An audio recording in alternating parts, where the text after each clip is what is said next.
Guys, hey, it's Sausages here. I wanted to redo this barracks video because I left some things out. Shout out to those that made some comments on the last one. I appreciate that. So, here it is, the guild barracks. When you get here, you want to put a unit in all of these slots, and I recommend that if you don't really know what you're doing, put the 100 cost units in.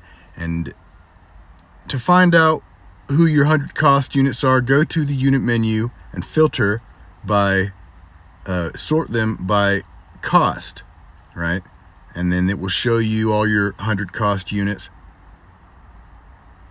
All right. So like I said, if you don't have any idea what's going on, your safest bet is just to put 100 cost units into the guild barracks and set them to collect shards, not JP, because JP it's not very efficient to get it from the barracks. Get JP from either just regular quests or a JP key quest if you're really hurting. So set for shards, okay? And the 95,000 warehouse provisions is the max, and it costs roughly 12,000 viz to max it. And I recommend you guys do that because it's a good investment for your viz. Now, when the barracks is full and you have 5 people or 5 units in the barracks, you get roughly 24 hours worth of time before you have to refill the provisions. Now that's with 5 units. If you only had 1 unit in the barracks instead of 5, then you'd have like 80 hours. If you were planning on going on vacation for a long time and you were worried about your barracks running out, you can just put your most important unit in it and it would just farm for that unit for 80 hours. That might be an option you wanted to explore. Now, bravery and faith. If you have a unit in there that doesn't have 97 bravery, then the game will give you 1 point of bravery per unit in the barracks, 1 per hour, I think it is. And faith, you can adjust the faith. If it's a magic dealing unit, then you'd want to have its faith up. But if it's just a unit, a physical unit, then 50 is fine. Maybe 60 to 70 for a physical unit. I just keep them at 50. Okay, now let's go over provisions.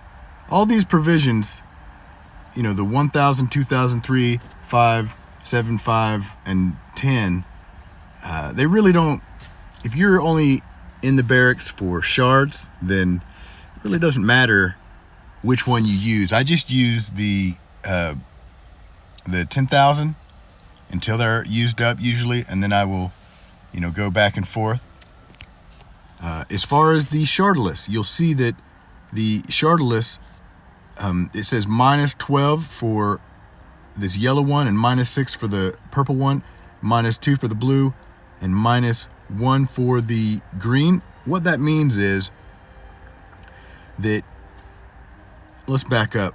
Right here, you see the shard here, it ends in 30 minutes. And right here, shards, it says ends in an hour and 47 minutes. And for Setharoth here, it says 10 hours and 50 minutes.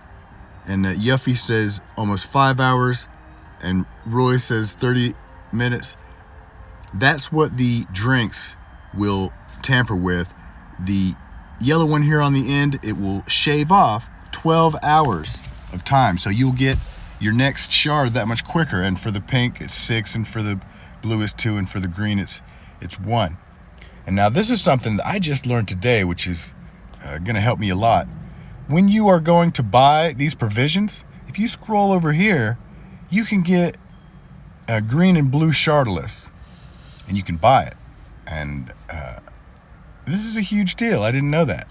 So you guys should all be buying shardless a green and blue every day, and